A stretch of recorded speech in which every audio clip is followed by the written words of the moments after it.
Good evening, everyone. Time for episode 10 of The Drums of Doom, part 2 of the Duaredheim Staff Saga. By me, starting on page 116, the chapter entitled The Great Council Hall. Getting ready for the Brewmaster's Challenge of the Dwarves. Okay. The Great Council Hall. High noon. In the heart of the volcano was a beehive of activity. The council hall was full to capacity, and not just with dwarves, for the princes of Khan had arrived with a great contingent of nobles, merchantmen, and other curious witnesses. Lord Min sat upon the high seat, his great red beard braided tight and tucked into his belt. His piercing brown eyes were on guard, worried that everything would be safe and in order. The other great chiefs sat to his right and left. Princes Gareth and Connor, the eldest sons of Lord Cherrick, sat across from them near the center stage. Below them all, standing before over 5,000 spectators, stood the merchant Christie and his 2 noble assistants. 10 barrels of wine and ale with stacks of mugs had been placed on tables before them, and beside their table was a huge barrel of keg porter ale, fresh with the season's finest. Prior to the contest, the Lady Molly suggested the appointment of neutral judges, and on her recommendation, they selected 1 member of each of the goodly races. They came from far and wide on swift horses, and some by magic or upon the backs of fierce griffins. Seated at a long table beside the central stage, they assembled. Serving them was the honorable household staff of the Lady Molly. When all was ready, and the audience fully enthralled, the great Lord Min, king under the volcano, spoke. "Greetings, guests. It has been many years since a Brewmaster's Challenge has taken place in these ancient halls. The last such challenge left the title of Brewmaster firmly in the hands of the Keg Porter clan, and now it seems that the noble Mr. Christie has the courage to challenge us again. Let us welcome the challengers." There was a smattering of applause. "And let us not forget our esteemed judges. Will you introduce them, Molly?" "Of course, my lord," she said while executing a perfect court bow. She was raven-haired, and her eyes mirrored the blue of the sky. Her dress was simple and red, yet none who saw her would ever doubt her royalty. "We have been greatly honored this day to have received such respected judges from every corner of the region. First, please allow me to introduce the esteemed wizard Tomzu of the High Elves, who I affectionately call Tomzu. His brave acts in defense of his home and country has brought him both fame and wisdom." Standing briefly, he graciously bowed. Dressed in his finest tunic, his colors represented the noble wizards of the blue cloth. Seated next in the panel is Sir Tiernan Frostbrand, noble paladin of Ruwood Forest. His selfless acts have proven again and again that his word is his bond, and if any speak the truth in all of this world, then it is he. Tiernan stood and bent low, and with a wave he greeted the crowd. He seemed very young, surely only a young man by the standards of other grey elves, but his bearing was powerful and confident. Then seemed to the crowd that this young elf might be a noble paladin indeed. Thirdly, please allow me to introduce the brewer Brimstone Warden of the Hill Dwarves, whose blackberry wine is relished throughout Safe Haven. His taste buds are said to have no equal. Brim then stood and offered a stout salute to his dwarven brothers before again taking his seat. Fourthly, I am proud beyond words to introduce one of the realm's greatest knights, Sir John Anderson of Munson. His valor and personal sacrifices have made his renown known from the hearths of our homes to far distant lands. Beyond this, I must mention that all who have visited his beautiful estate talk about his hospitality. If any man in Safe Haven can judge faithfully, it is he." Sir John himself seemed surprised by Molly's kind words, and he proved too humble to take a bow. So instead he stood and raised both hands in a double-handed wave, that hushed the crowd before again taking his seat. Our fifth esteemed judge represents the hard-working gnomes of the western hills. Mr. Chiselnook is himself renowned for his distinctive burgundy. His family has guarded this recipe and created Chiselnook wine for over 3,000 years. Mr. Tisno Chiselnook, everybody. Tisno had a grand hawkish nose and a red handlebar mustache that dominated his face. His green eyes sparkled as he stood and greeted the crowd. Our final judge, Molly said, is Mr. Duncan Kenworthy of Ibbington, representing the halflings of the realm. Mr. Kenworthy brews his own fine brandy, and he has the utmost respect for other works. We must look to him for his most expert opinion. Standing briefly, Mr. Kenworthy bent low and issued a quick salute to the crowd. His clothes were simple but well cut. His face was fair, like his hair, and gentle in appearance. Judges, Molly greeted, it is an honor to be enjoying this day with you. With a nod, she then turned her head leftward toward the three brave merchants who brought the challenge. Now please allow me to introduce our esteemed challengers, who have come here from the far ends of Fermanagh to bring their wares to this contest. First, I must bring your attention to the lead merchant, Master Johann Christie of Linnea. He has journeyed all across the continent in search of the finest drink in the land, and in his quest he has chosen 10 of those that were the most exquisite. Master Christie believes that at least one of them will rival keg porter ale. What followed within the audience was chaos, laughter, booing, and even cries of outrage, but the open hand of Lord Min quickly silenced them. The king then stood and spoke. This is a most serious challenge, he said, brought here with commitment and honor. Indeed, the pride of everyone concerned is at stake.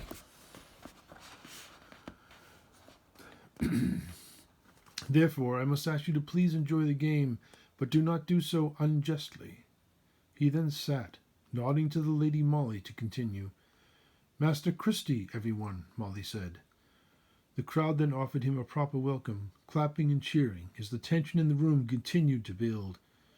He is accompanied by his 2 noble assistants, the sons of Baron Mornbend of Three Rivers Ford, Sir Darius and Sir Beric, who have guarded and supported their master on his long and arduous journey to our fair homeland. Standing, they bowed humbly in the style of young princes of the realm before again taking their seats. Ladies and gentlemen, the introductions are now completed.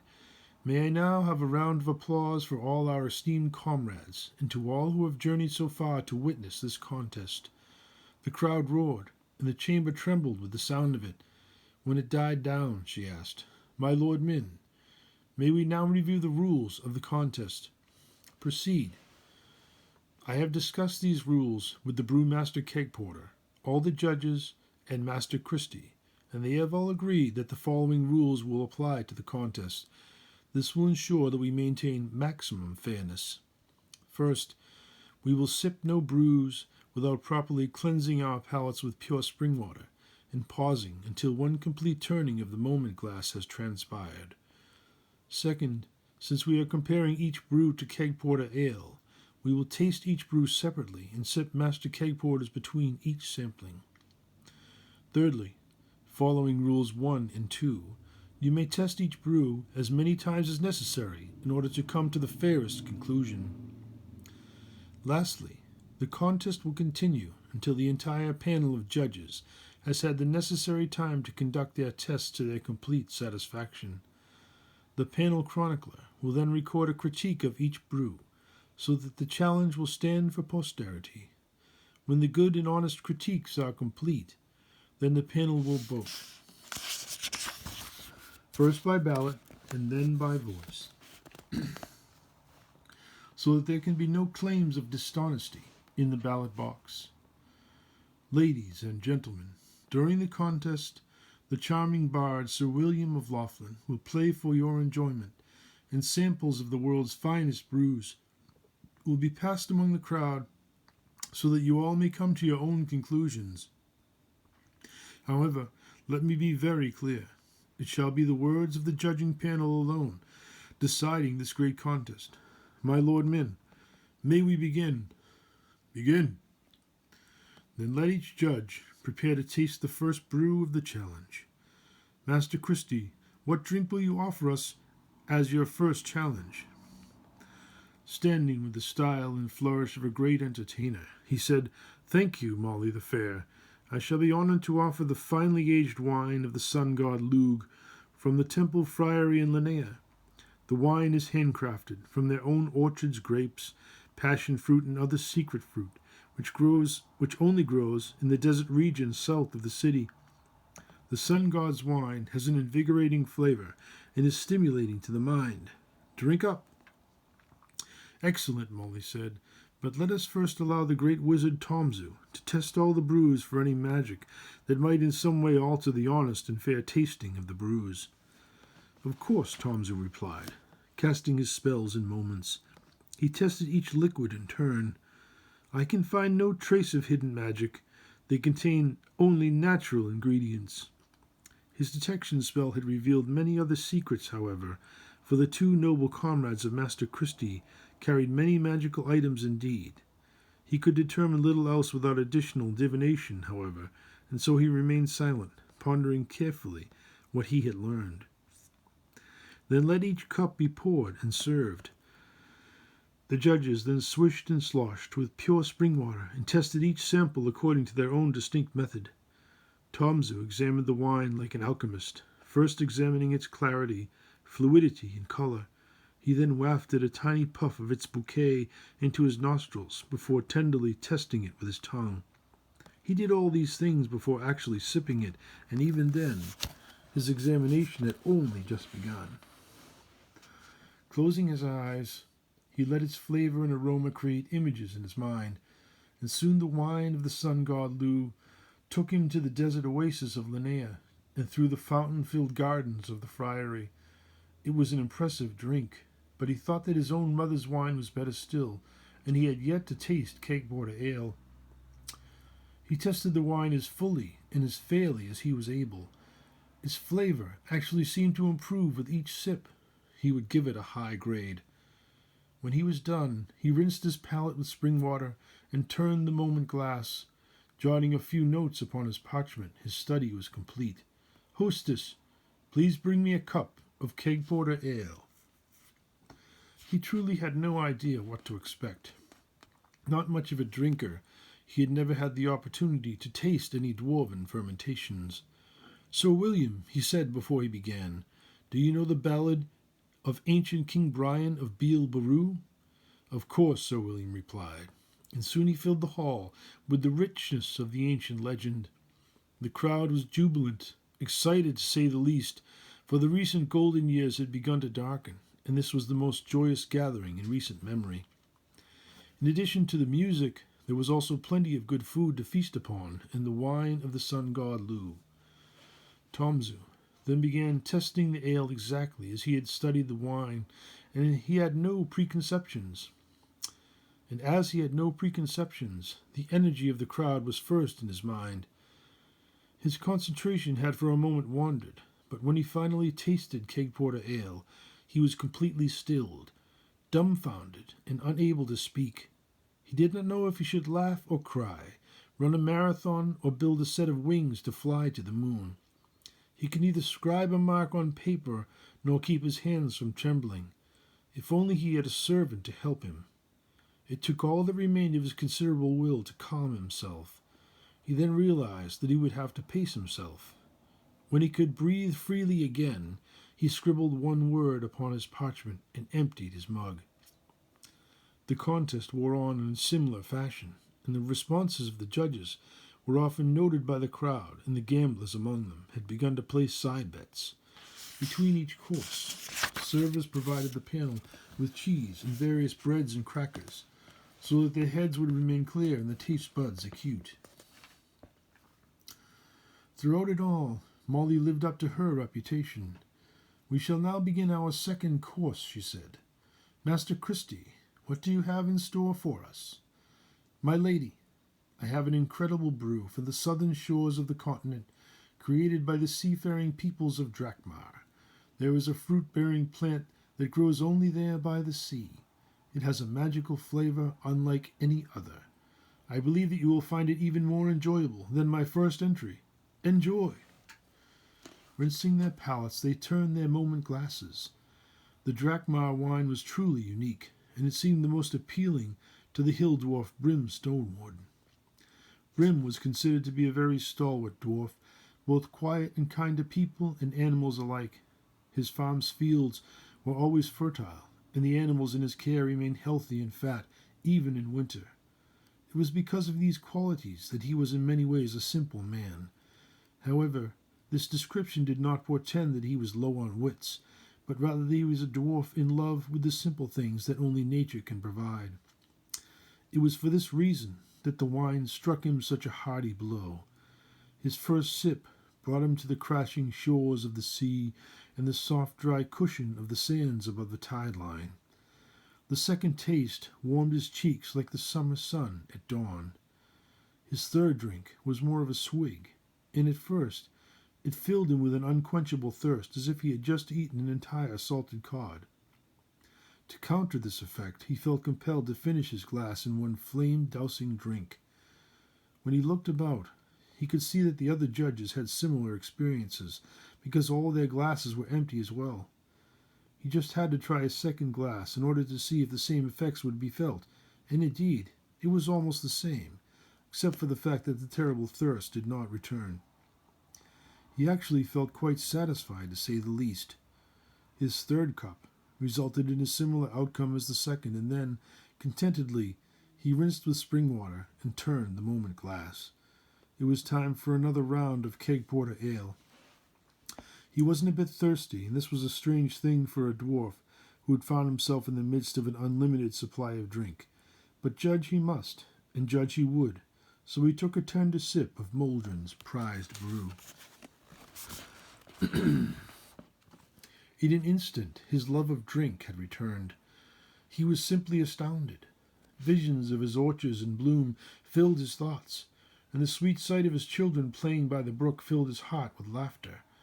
Each gulp of the ale brought with it a new flavor, a new memory or vision, but never a bad one or a sad dream, and that was its magic. Keg porter ale had won again. The crowd had come to its feet several times as the Drakmar wine was passed about. New bets were placed, and the entire hall was filled with the buzz of life. "Gentlemen," Molly said, "are you ready for the third round, or do you need more time to deliberate?" She stood, graceful and tall, with hair all black and satin. Her eyes were so innocent and blue that one could not look into them for long without melting. "We are ready," Sir John Anderson replied. "What wizardry does Master Christie have for us now?" "I have brought an aged whiskey from Ellsborough, a city many hundred miles to the west. It is crafted there by a family of brewers who have created this same blend for 12 generations. It is flavored with the cider from apples that grow naturally there, and a secret blend of other fruits and spices. The whiskey itself is made from a tuber that grows underground. It is unlike any other that I have ever tasted. Drink up." "Gentlemen," Molly said, "you may begin." The crowd grew quiet, as the introduction of such a potent drink as whiskey so early in the contest. So naturally they turned most of their attention to the halfling brewmaster, Mr. Kenworthy of Immington. Mr. Kenworthy was an unusual halfling, in that he was quite lean and a bit taller than average. This was due, it was said, to his constant stirring of his own fermented creations, and his ever-present need to stand tiptoe in order to reach into the hickory barrels of stock that he kept in constant motion. Taking the first glass of Ellsborough whiskey, he smelled its bouquet and was quite impressed. The crowd was again hushed in response to his reaction, and therefore he was careful to keep a straight face during his examination. Its odor indicated that it was aged well in barrels of hickory wood, and he could make out many of the distinctive spices that they used, including cinnamon and mint, but several more were enticingly intertwined, and he could only guess at their origins. His examination was interrupted by Tomzo of Northwell. "Sir William," he said, "do you know the Ballad of Sir Aidan and the terrible Gruse? I think that it would be most appropriate." "Of course," Sir William replied, and he immediately struck up the tune. It seemed amazing to all who witnessed it, but it appeared that Sir William's knowledge of music and legend lore was nearly limitless. Every note and word replayed exactly as if by magic. A new round of betting immediately ensued, for surely one of the judges would request a song unknown to Sir William. It was a bet that many among them were willing to take, if only to further build the excitement of the day. Sir William of Laughlin, the bard, is one of my great friends growing up. Bill O'Laughlin of Norwell, a fantastic guitarist and mathematician with an amazing mind and memory. When we were young, we always challenged him to play various songs, and his knowledge seemed limitless. So Bill became Sir William of Laughlin in my book. Okay, to continue. Mr. Kenworthy was quite caught up in the ballad when he returned to his testing. His first sip was scientific. He sloshed it about, rested it upon his tongue, and rubbed it against his palate. Its flavor was exemplary, and it was obviously well aged. It had a bit of a bite and an aftertaste of honey on rye toast, pleasing to say the least and smooth after the first swallow. Closing his eyes, he let its blend of smells and flavors carry his mind where it would. It reminded him of a wonderful summer's day that he spent with his great-aunt. He was only a boy of 12 at the time, and she was getting on in years but not yet old. Riding all morning, by horse and buggy, they came to the wonderful estate of one Thornton W. Burgess, who was well known to her. They were invited to spend the day walking the grounds and following the course of the twisting, babbling brook that has made his land so famous. His memory of sitting by the streamside, paddling his feet in the cool rushing water, came vividly to him. His aunt's gentle words that day had lingered in his mind throughout his life, even when he'd forgotten what had actually been said. That is what Ellsborough whiskey reminded him most: a beautiful day, his loving aunt, and the sweet taste of honey on rye. Exemplary.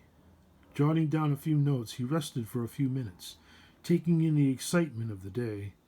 When his head was again clear and his tears had gone, he swished with spring water and turned the moment glass. It was time for keg porter ale. Thornton W. Burgess is a famous author from Massachusetts who wrote stories about animals in the forest, and just a fantastic writer. And he has an estate in western Massachusetts that people visit, purchase his writings, and can walk upon a beautiful trout stream. It's a fantastic spot. Okay. It was time for keg porter ale, and he was curious what he'd encounter this time. The Ballad of Gruse was coming to a close, and its stanza was brought to a crashing end by the bard. And with one great stroke, Sir Aidan and his men blasted Gruse back to his prison, a crystal cave 100 miles down below. Sir Tiernan was the first to request the next song, and everyone was anxious to hear what the noble paladin would ask for. Sir William, I've come from the far distant Rearwood Hollow, and in days long past, my father, the Emerald Knight of Frostbrand, led the charge during the Battle of Moramar Plains against a goblin horde 4,000 strong. Many heroes died that day, and a ballad was created to honor them, called The Charge of the Midday Sun. I have only heard it recited once, and that was by a minstrel now 20 years in the grave. Have you, by any chance, ever heard of it? My Lord Tiernan, what kind of a bard would I be if I did not? He did, of course, know it word for word, and within minutes he composed a score of music to match it upon his lute. In the stands there was again much money lost. Mr. Kenworthy was soon ready to try the keg porter ale for the third time. He'd calmed himself, and for the moment managed to separate himself from the historic contest around him. Pretending that he was home at a merry party, he raised his new cup. This time the ale seemed somehow different. Its odor was like a cool breeze on a hot summer day, and it bubbled and fizzed in a way that seemed to match his merry mood. He hesitated for an instant, wondering if he should again sip it or just drink some of it down. But it was just too exciting to sip. He couldn't help laughing, for the Ellsborough whiskey had brought with it a memory of love, and it had also brought with it a tear. But not so this ale. He was happy again, as merry of a halfling as ever there was. When he was through, he scribbled one simple word upon his notepad. Judges, the Lady Molly said, before the excitement could in any way diminish, are you ready for the fourth challenge? We are, my lady, Sir John replied. Then, Master Christie, what drink do you offer next? My lady, my next challenge is a honey mead, crafted by the barbarian tribes of the far north. It is a most unique fermentation, with an exquisite flavor. Every sip of it is as gratifying as the first. Drink up. And that's where we'll end episode 10 at the top of page 126. And next episode, that's where we'll start off, episode 11. Thank you for listening. I hope you enjoyed it. I'll try to get that next episode out tomorrow night. Thank you and have a great night.